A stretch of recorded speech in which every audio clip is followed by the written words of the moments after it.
Hoy nos metemos de lleno en la psicología que hay detrás de una de las grandes preguntas financieras. ¿Por qué se eligen unas acciones y no otras? Vamos a intentar desentrañar qué es lo que de verdad mueve los hilos en la mente de quien invierte. A ver, parémonos a pensar un segundo en esto. Cuando alguien decide comprar una acción, ¿está aplicando una fórmula matemática súper precisa o está más bien lanzando los dados a ver si hay suerte? O quizás se está dejando llevar por una simple corazonada. Esta es la pregunta que en el fondo lo empieza todo. Y ojo, que no es una pregunta teórica, ¿eh? Cada día, millones y millones de personas se enfrentan a este mismo puzzle. El mercado bursátil es, al final, un gigantesco ecosistema de decisiones humanas. Así que vamos a sumergirnos para entender qué factores, tanto los evidentes como los que no se ven, son los que de verdad inclinan la balanza. Y para buscar respuestas no nos vamos a quedar solo en la teoría, ¿no? Nos vamos a apoyar en un caso de estudio muy concreto que nos va a servir de guía. Viajamos hasta la ciudad de Pontianak, en Indonesia, para analizar una investigación que nos va a dar unas pistas clave. Nuestra fuente principal es este análisis académico, publicado en una revista especializada. Y esto es importante, ¿por qué? Porque significa que nos estamos basando en datos, en una metodología rigurosa, no en simples opiniones. Es el camino más fiable para acercarnos a lo que de verdad hay detrás de estas decisiones. Vale, vamos a ver los detalles de esta investigación. Se encuestó a 150 inversores de carne y hueso, gente real, en un mercado además emergente y muy dinámico. El objetivo era súper claro y directo: identificar qué variables tienen un impacto real y medible a la hora de decidir dónde poner el dinero. Pues bien, el estudio se centró en tres grandes sospechosos, por así decirlo, tres fuerzas psicológicas y de comportamiento que podrían ser las protagonistas de esta historia. Vamos a conocerlas una por una. La primera fuerza es la gestión financiera. A ver, esto en esencia es disciplina, pura y dura. Es como una persona planifica y controla su propio dinero.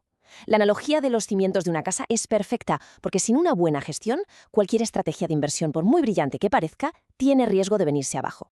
El segundo factor es la percepción del riesgo. Y aquí la palabra clave es esa, percepción. No hablamos del riesgo objetivo, el real, sino de cómo cada persona lo siente, cómo lo procesa. Es como un termostato interno. Hay gente que lo tiene ajustado para el frío y es muy cautelosa, y otros que toleran mucho más el calor y asumen riesgos mayores. Y la tercera y última fuerza, la rentabilidad percibida. Esta es la gran motivación, ¿no? El motor que lleva a la gente a invertir.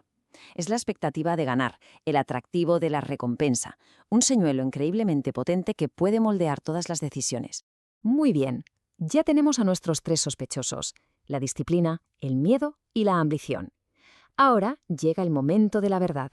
El estudio analizó los datos para ver cuál de estos factores pesa más. Vamos a ver los resultados. Y el primer número clave es este, 50,7%. Paremos un momento aquí. Lo que nos dice esta cifra es que, si juntamos la gestión financiera, la percepción del riesgo y la rentabilidad que se espera, tenemos la explicación de más de la mitad de las razones por las que se toma una decisión de inversión. No es una parte pequeña, es un trozo enorme del pastel. Y este gráfico lo deja clarísimo. Esos tres factores que estudiamos explican ese 50,7% del comportamiento. El resto, ese 49,3%, se debe a otras cosas que no se midieron aquí: las noticias del día, una emoción del momento, el consejo de un amigo. Pero vamos, tener más de la mitad de la respuesta con solo tres variables es un hallazgo muy, muy potente. Vale, ya sabemos que estos tres factores juntos son muy importantes. La siguiente pregunta es obvia: ¿pesan todos lo mismo o hay uno que domina claramente sobre los demás?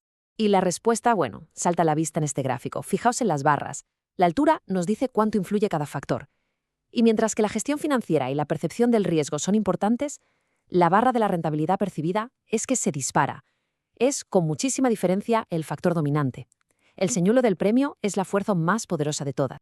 Pero ojo, y esto es súper importante, como resume esta cita de la propia conclusión del estudio, aunque buscar rentabilidad sea el motor principal, no lo es todo.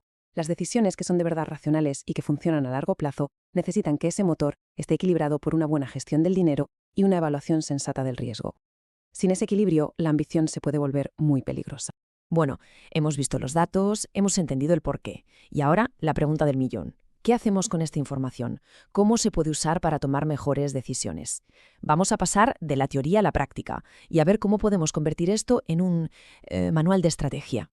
Pues el estudio nos propone una especie de hoja de ruta muy clara, en 3 pasos. Lo primero, la educación. Fortalecer esos cimientos financieros de los que hablábamos.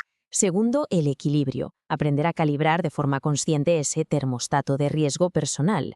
Y tercero, y quizás lo más importante, aplicar una disciplina de hierro para que la búsqueda de beneficios no nos ciegue y nos haga perder de vista el resto. Al final, el mensaje principal de todo este análisis es que invertir de forma inteligente no es una carrera de velocidad a ver quién consigue el mayor beneficio. Es más bien una maratón, una que exige un equilibrio constante entre las ganas de ganar, la capacidad para gestionar los recursos y la conciencia de los riesgos que se asumen. Y todo esto nos deja con una pregunta final, una para darle vueltas. Ahora que sabemos que la promesa de un gran retorno es la fuerza más poderosa que influye en las decisiones, ¿qué mecanismos, qué reglas o qué mentalidad se pueden desarrollar para asegurarse de que esa fuerza tan potente no nos impida ver el panorama completo?